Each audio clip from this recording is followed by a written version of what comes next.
in Hindu areas in London. But in Muslim areas of London, white boys are relentlessly beaten night after night after night just for being white and walking down the street. And white girls and Sikh girls and Hindu girls and black girls are relentlessly hit upon, quite often literally drugged and gang raped. And this is something which, as I say, is not a matter of racial thing. It doesn't affect other communities. It doesn't come from other third world communities. But whether you're in Sweden or Norway or London or France or Australia, if you get gang rape, it is a phenomenon that comes from the Muslim community. People run away from it, such that the rural areas of Norway now are literally filling up with middle-class liberals fleeing from Holland, where their ideology has helped to create in Holland a multicultural society which is set to be taken over by Islam, and so now the ones with the money are running away from it. To give you some very brief statistical ideas on this, the Parliamentary Commission in Holland last year concluded that by 2017, at the very latest, all of Holland's cities would be majority Muslim. France, the figure in present of France is 12% of the French population is Muslim. That doesn't account for illegals, and the statistics show, even without the illegals put into it, that by 2025, France will be 1/4 Muslim. More than half of all school-aged children in France in 10 or 12 years will be Muslim. In the UK, the figures officially are much lower. The figure is 2.8%, 1.6 million, out of a population of 60 million. But nobody in their right minds actually believes any politician talking statistics, certainly not a government talking statistics, and certainly not liberal governments talking statistics about immigration.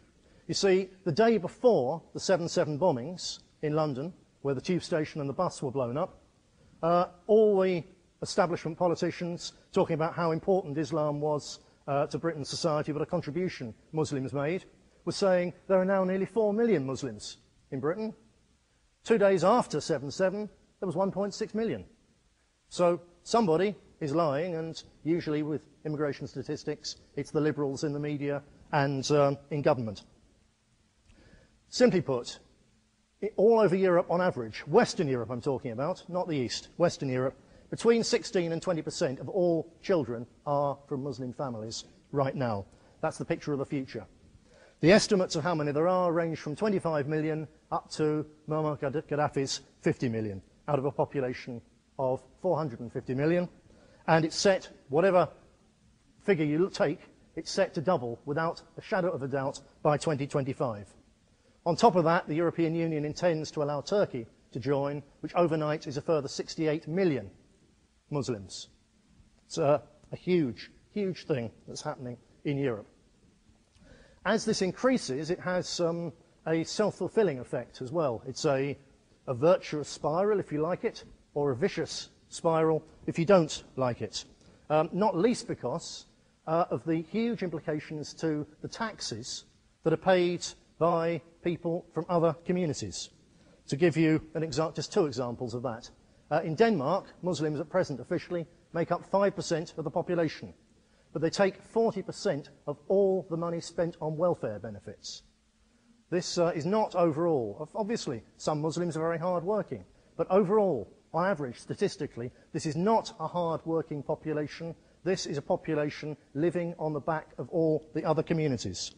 As a little microcosm of that, the 4 suicide bombers who murdered more than 50 people in London on July the 7th, 2005, between those 4 had collected £250,000, that's $500,000 in state benefits, and had also received something like £200,000 in government grants to establish Islamic training centres for young people in part of Yorkshire in England. Why is this happening? Well, first of all, as I already briefly suggested, it's the nature of the beast.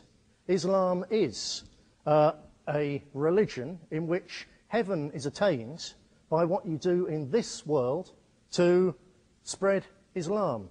It's a religion at one level It's a very efficient imperialistic machine for taking over other people's countries and territories on the other. So it just does what it always has done. But there's more to it than that. There's a conscious and deliberate plan, and there has been, from several different sources. And along with the plan, there go resources to boot. One of the main ones in Britain, throughout Europe, is the Muslim Brotherhood, which was established in 1923 as part of, there's been an ongoing revival of radical Islam, really going back to about 1800. Before that, it was asleep for quite some time. But the Muslim Brotherhood, created in 1923 in the Middle East, was about finding ways to spread Islam worldwide. It's particularly from the 1960s, a big effort was made by the Muslim Brotherhood. Thousands, literally thousands of Muslims, mainly from Egypt, moved to Germany. There was various reasons for them picking Germany. It was a particularly soft, liberal society. The reaction from the horrors of Nazism and so on made it a particularly soft place for people from the Third World to settle, a very, very good welfare system, and also there was already established a connection between radical Islam and Germany in the Nazi era, because Nazism and radical Islam cooperated extraordinarily closely. So that was already established. Some of the people who first turned up in Germany in the 1960s with the Muslim Brotherhood had actually been in the Waffen-SS at the tail end of the Second World War. So it was a natural connection to make. The Islamic Centre of Munich became the centre of it, and that in turn was the basis of the Islamic Society of Germany, which became a huge and massively funded organisation. This is an important thing, the massive funding. Really, Islam would still be something in the Middle East, in the backwaters of the world, if it wasn't primarily for the fact that Saudi Arabia has such a vast amount of oil wealth, and that oil wealth was discovered in a place which had fairly recently been conquered by the Wahhabist sect, which is the most extreme of the extreme of the extreme of radical Islam. I can't begin to think of the best Christian analogy, but if you think of the most extreme and extraordinarily intolerant Christian sect, and then put it on acid, and then think that it's just discovered under its compound somewhere out in Utah or whatever, it's just discovered the biggest oil reserves in the world. And of course it's going to use that money to subvert and change other Christian sects and beliefs and try and turn them all their way. And that's, roughly speaking, what happened. This organisation had established, and still it was work to establish, closer and closer links in all the European countries. Sweden, France, Britain, Holland, the Netherlands, Italy, all over. It's a massively huge network, each one of them supporting hundreds upon hundreds of different community groups, youth education groups, media pressure groups, and so on. It's a very, very powerful beast. The Islamic Council of Europe was established again with Saudi and Egyptian Saudi money in 1973 in London. The irony, actually, is that most of these people, if they were in the supposedly moderate or partly moderate Islamic countries of the Middle East, most of them would have been hanged or tortured or shot by their own rulers. But they took refuge in Germany, in France, in London, and turned them into hotbeds of an extraordinarily extreme, radical and confident form of Islam. In 1980, the Islamic Council of Europe issued a document on Islamic human rights, and more particularly, their relationship with the West as they were living in the West. And this document sets out a blueprint for over a period of decades for, in effect, conquest of the West, transformation of the West, with the very first part of it being that Islamic communities must ghettoize themselves so as to prevent any possibility of their young people being contaminated with Western views.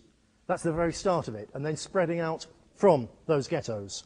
Initially peacefully, but once there's enough power, doing what the Quran says, and that's once there's enough of you, then you get your way by force. It's divinely ordained as far as a good Muslim is concerned.